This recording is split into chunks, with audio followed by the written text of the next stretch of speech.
يا أيها الناس اعبدوا ربكم الذي خلقكم والذين من قبلكم لعلكم تتقون الذي جعل لكم الأرض فراشا والسماء بناء وأنزل من السماء ماء فأخرج به من الثمرات رزقا لكم فلا تجعلوا لله أندادا وأنتم تعلمون صدق الله العظيم. يا أيها الناس اعبدوا ربكم الذي خلقكم والذين من قبلكم لعلكم تتقون. اے لوگو بندگی کرو اپنے رب کی جس نے پیدا کیا تم کو اور ان کو جو تم سے پہلے تھے تاکہ تم پرہیزگار بن جاؤ. الذي جعل لكم الأرض فراشا والسماء بناء جس نے بنایا تمہارے واسطے زمین کو بچھونا اور آسمان کو چھت. وَأَنزَلَ مِنَ السَّمَاءِ مَاءً اور اتارا آسمان سے پانی. فَأَخْرَجَ بِهِ مِنَ الثَّمَرَاتِ رِزْقًا لَكُمْ پھر نکالے اس سے میوے تمہارے کھانے کے واسطے.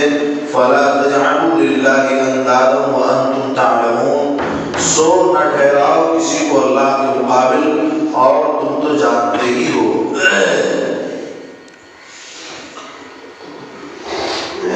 اس سے پہلے کی آیات میں اللہ تبارک و تعالیٰ نے مومنین کو بھی خطاب فرمایا اور کفار کو بھی خطاب فرمایا, منافقین کو بھی خطاب فرمایا. پہلے کی ایک دوسری آیت جو ہے سورہ بقرہ کی, اس میں تو اللہ تبارک و تعالیٰ نے سورہ فاتحہ والی دعا اور اس سوال کا جواب اور اس درخواست کو قبول فرمایا ہے کہ جو تم سیدھا راستہ مانگتے ہو وہ اہدنا الصراط المستقیم والی جو دعا ہے کہ پیچھے کا ربط جوڑ رہا ہوں اس سے کہ ان آیات کے بعد یہ آیت کیوں لائی گئی ہے. اور بھی آیت آ سکتی ہیں لیکن انہی آیات کا انتخاب ان آیتوں کے بعد کیوں کیا گیا ہے. اس کی وجہ یہ ہے کہ پہلی آیت کے اندر اللہ تبارک و تعالیٰ نے سورہ فاتحہ والی درخواست کا جواب دیا کہ ذالک الکتاب لا ریب فیہ کہ یہی وہ کتاب ہے جس کے اندر کوئی شک و شبہ نہیں ہے اور جس راہ ہدایت کو آپ طلب کرنا چاہتے ہیں اس کتاب کے اندر وہ راہ ہدایت موجود ہے. اس کے بعد قرآنی ہدایات کو قبول کرنے اور نہ کرنے کے اعتبار سے انسان کے 3 گروہوں کو بیان کیا گیا ہے. پہلی 3 آیت میں اللہ تبارک و تعالیٰ نے مومنین اور متقین کا ذکر کیا ہے جنہوں نے ہدایت قرآن کو اپنا رسول عین بنایا. بعد کی 2 آیتوں میں اس گروہ کا ذکر کیا جس نے کھلے طور پر اس ہدایت کی مخالفت کی اور اسلام لانے سے انکار کر دیا. اس کے بعد کی 13 آیتوں میں اللہ تبارک و تعالیٰ نے اس خطرناک گروہ کے حالات کو بیان کیا کہ جو در حقیقت قرآنی ہدایات کے مخالف تھے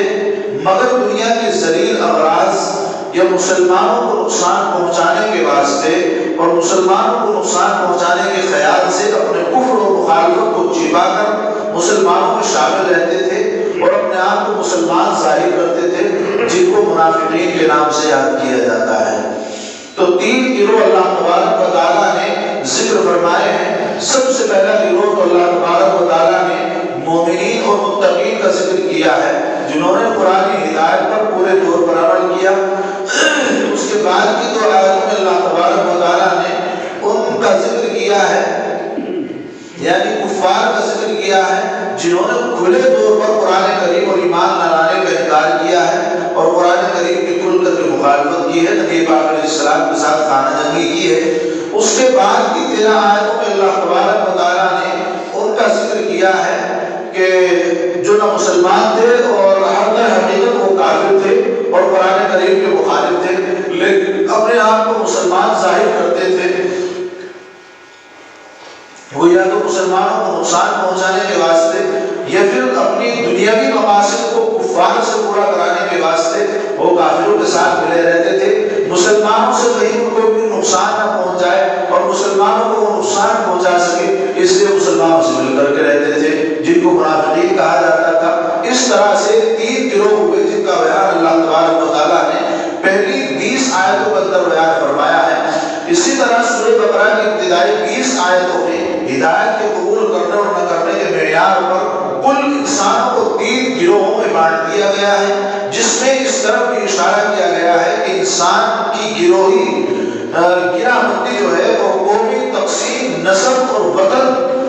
یا زبان اور رنگ کی بنیادوں پر معمول نہیں ہے، بلکہ اس کی صحیح تقسیم تہذیب اور مذہب کی بنیاد پر ہے کہ اللہ تبارک و تعالیٰ نے اس کو ہدایات کو ماننے والے ایک قوم اور نہ ماننے والی دوسری قوم، جن کو سورہ مجادلہ کے اندر حزب اللہ اور حزب الشیطان یعنی شیطان کا گروہ کے نام سے یاد کیا گیا ہے، تو پتہ چلا کہ اللہ تبارک و تعالیٰ نے لوگوں کو نسب، وطن یا خوبصورتی، کالے یا گورے کی وجہ سے اللہ نے لوگوں کو تقسیم نہیں فرمایا ہے، بلکہ اللہ تبارک و تعالیٰ نے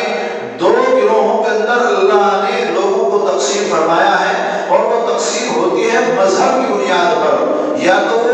مومنین کے گروہ میں شامل ہوگا یا پھر وہ کفار اور کافروں کے گروہ میں شامل ہوگا۔ ہم نے جو یہ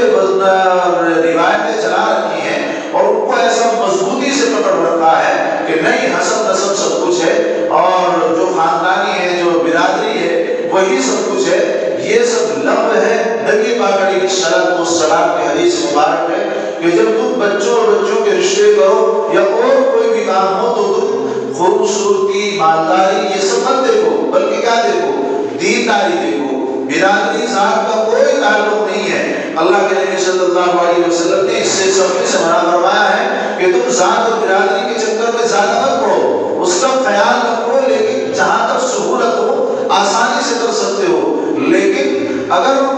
ایسی کوئی مشکل پڑ رہی ہے کہ بھئی برادری میں رشتہ بہت مشکل ہو جا رہا ہے یا کوئی اس طرح کا کوئی معاملہ برادری کے اندر نہیں بن پڑ رہا ہے، تو آپ غیر برادری کے اندر بھی کر سکتے ہیں، اور اگر کسی نے غیر برادری کے اندر کر بھی لیا تو اس کے اوپر لعن طعن اور اس کو گھروں سے نکال دینا اور بے دخل کر دینا، یہ بہت بڑی بیماری ہمارے دیہات کے لوگوں کے اندر خاص طور سے ہے۔ میں تو کہتا ہوں کہ شہر کے لوگ تھوڑے بہت ذہن میں کھلے ہوئے بھی ہوتے ہیں، لیکن دیہات کے لوگ جو ہوتے ہیں یہ ایسے ذہن پہ پکے اور ڈٹے ہوئے ہوتے ہیں، ایسے اڑیل اور ہڈی ہوتے ہیں کہ انہیں کوئی ٹال نہیں سکتا ہے۔ زمین ٹلت، زمان ٹلت، مگر ہم ہی نہ ٹلت۔ زمانہ ٹل جائے گا، سب کچھ ٹل جائے گا، لیکن ہم ٹلنے والے نہیں ہیں، ہم اپنی زبان پر اڑے رہیں گے اور ڈٹے رہیں گے۔ یہ غلط بات ہے، جبکہ نبی پاک علیہ السلام نے جب اس کی اجازت دی ہے تو ہمیں یہ کام کر لینا چاہیے۔ بھائی اگر بچوں کے رشتے کا معاملہ ہے تو دوسرے مطلب گروہ کے یہاں کا جیسا معاملہ ہے کہ بھئی دیوبندی حضرات کے اندر رشتہ نہیں مل رہا ہے تو جاؤ بریلیوں میں کر لو، وہ غلط ہے، ایسا مت کر لینا۔ معاملہ صرف برادری کا ہے، وہ عقائد کا فرق ہو جائے گا۔ وہاں عقائد جن کے ہم سے ہٹ کر ہو وہاں رشتہ نہ کریں، برادری ہٹ کر ہو وہاں رشتہ کرنے کوئی دقت نہیں ہے۔ عقائد ہمارے معلوم ہونی چاہیے، یعنی دیوبندی ہوئی نہ کرے، یہ نہیں کہ بچی کا رشتہ نہیں آ رہا تو آپ بریلیوں میں جا گھسیں، یہ غلط بات ہے۔ ان کی بچیوں سے آپ رشتہ کریں، یہ صحیح ہے۔ کیوں؟ اس واسطے کہ آپ ان کے عقیدے کو درست کر سکتے ہیں، اس کو اپنے رنگ میں رنگ کر کے آپ اس کو کیا کر سکتے ہیں، اپنی لائن میں لا سکتے ہیں۔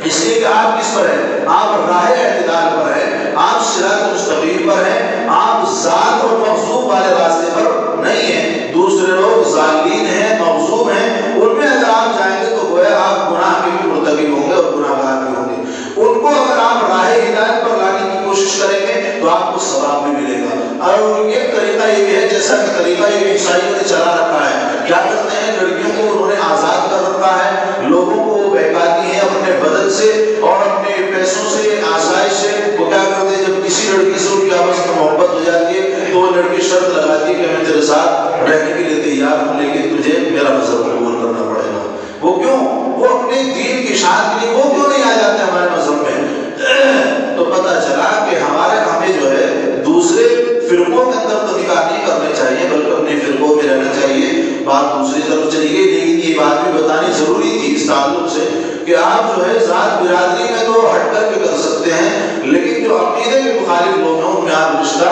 نہ کریں، وہاں کرنا درست نہیں ہوگا۔ بہرحال بتانا مقصد یہ تھا کہ اللہ تبارک و تعالیٰ نے لوگوں کو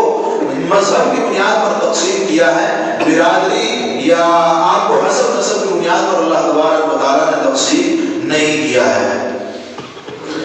غرض اس سورہ بقرہ کی ابتدائی 30 آیتوں میں قرآنی ہدایات کو ماننے یا نہ ماننے کی بنیاد پر انسان کو 3 قوموں میں اللہ تبارک و تعالیٰ نے تقسیم کر دیا ہے،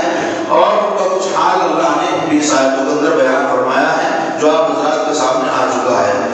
اس کے بعد مذکورہ 21 آیت کے اندر جس کو ابھی تلاوت کیا گیا ہے، تینوں گروہوں کو خطاب کر کے وہ دعوت پیش کی گئی ہے جس کے لیے قرآن نازل ہوا ہے۔ اب تک تمہیدی بات تھی، آج کی اصل بات یہاں سے شروع ہو رہی ہے کہ ان سب 3 گروہوں کو بیان کر دینے کے بعد اس 21 آیت کے اندر اللہ تبارک و تعالیٰ نے ان 3 گروہوں کو خطاب فرمایا ہے، اور خطاب کر کے وہ دعوت پیش کی گئی ہے کہ جس کے واسطے اللہ تبارک و تعالیٰ نے قرآن کریم کو نازل کیا ہے۔ اس میں مخلوق پرستی سے باز آنے کی اور خدا کی عبادت کرنے کی طرف دعوت دی گئی ہے، ایسے انداز سے دعوت دی گئی ہے کہ اس میں دعوے کے ساتھ اس کے واضح دلائل بھی موجود ہیں جن میں ادنا سمجھ بوجھ والا انسان بھی اگر غور کرے اور ذرا سا غور کر لے تو یقیناً توحید کی قرار پر وہ مجبور ہو جائے۔ اس 21 اور 22 آیت کے اندر اللہ نے بندوں کو اس دعوت کو پیش کیا ہے، اس معاملے کو بیان کیا ہے کہ جو قرآن کریم نازل ہونے کا جو مقصد ہے وہی اللہ نے 21 اور 22 آیت کے اندر بیان فرمایا ہے، اور یقیناً اس کے اندر ان لوگوں کو تعلیم دی گئی ہے، کفار کو تعلیم دی گئی ہے اور دوسرے لوگوں کو تعلیم دی گئی ہے کہ آپ مخلوق پرستی کو چھوڑ کر کے ایک خدا کی عبادت کرنے کی طرف آ جاؤ اور اللہ تبارک و تعالیٰ کی طرف راغب ہو جاؤ۔ اور اس انداز میں اللہ تبارک و تعالیٰ نے دعوت دی ہے ان لوگوں کو، اور سبھی کو اس انداز میں مخاطب کیا ہے کہ اس میں اگر ادنا سے ادنا انسان بھی اگر غور کرنے لگے اس دعوے کے اندر ساتھ ساتھ اللہ نے اپنے رب ہونے کی دلیل کو بھی بیان کیا ہے کہ ہم نے تم کو بھی پیدا کیا ہے، تم سے پہلے لوگوں کو پیدا کیا ہے۔ یہ سب اللہ نے اس واسطے بیان کیا ہے تاکہ لوگ اگر اس کے اندر غور کریں تو میری طرف راغب ہو جائے اور اللہ کی طرف آنے والے بن جائیں۔ پہلی آیت میں اللہ تبارک و تعالیٰ نے یا ایھا الناس سے خطاب کیا ہے، یا ایھا الناس اعبدوا ربکم الذی خلقکم۔ تو پہلی آیت میں جو اللہ نے یا ایھا الناس سے لوگوں کو خطاب کیا ہے، الناس کے معنی جو آتے ہیں وہ عام آدمی کے آتے ہیں، مطلق آدمی کے معنی آتے ہیں، عربی زبان میں مطلق انسان کے معنی آدمی کے ہوتے ہیں۔ اس لیے مذکورہ 3 گروہوں میں سے اس میں ہر ایک کی طرف جو نسبت کی جائے جس کو مخاطب کر کے ارشاد کیا گیا ہے، ارشاد فرمایا ہے اعبدوا ربکم، عبادت کے معنی ہے اپنی پوری طاقت اور قوت مکمل فرما برداری میں صرف کرنا اور خوف و عظمت کے پیش نظر نافرمانی سے دور رہنا۔ روح البیان کے اندر، روح المعانی کے اندر اس چیز کو بیان کیا گیا ہے کہ عبادت کے معنی ہے اپنی پوری طاقت اور قوت کے ساتھ وہ مکمل فرما برداری کرنا اور خوف و عظمت اپنے دل کے اندر بیٹھا کر اس کے پیش نظر نافرمانی سے انسان دور رہے، یہ معنی ہے عبادت کے۔ اور لفظ رب کے معنی جو ہے یا ایھا الناس اعبدوا ربکم، رب کے معنی جو ہے پروردگار کے ہیں، اور اس کی جو تفسیر ہے کہ اللہ رب کیسے ہے، یعنی رب کیسے ہے، وہ میں نے الحمدللہ رب العالمین میں جو رب آیا تھا اس کے تحت میں نے پوری تفصیل آپ کو بیان کر دی تھی۔ تو اب ترجمہ ہوا یا ایھا الناس اعبدوا ربکم، اے لوگوں اپنے رب کی عبادت کرو۔ یہاں پر لفظ رب کی جگہ لفظ اللہ یا اسماء الحسنی میں سے کوئی اور لفظ بھی استعمال کیا جا سکتا تھا، مگر ان میں سے اس جگہ اللہ نے لفظ رب کو ہی کیوں استعمال کیا ہے، اس کی وجہ کیا ہے؟ یا ایھا الناس اللہ یہ بھی بیان کر سکتے تھے اللہ تبارک و تعالیٰ، لیکن اللہ نے یا ایھا الناس اعبدوا ربکم کیوں بیان کیا ہے، رب کا لفظ کیوں استعمال کیا ہے، اسی کا انتخاب کیوں ہوا ہے؟ اس کی حکمت دراصل یہ ہے کہ اس مختصر سے جملے میں دعوے کے ساتھ ساتھ اللہ نے دلیل بھی بیان فرمائی ہے، کیونکہ عبادت کی مستحق صرف اور صرف وہ ذات ہو سکتی ہے جو انسان کی کیا کرنے والی ہو،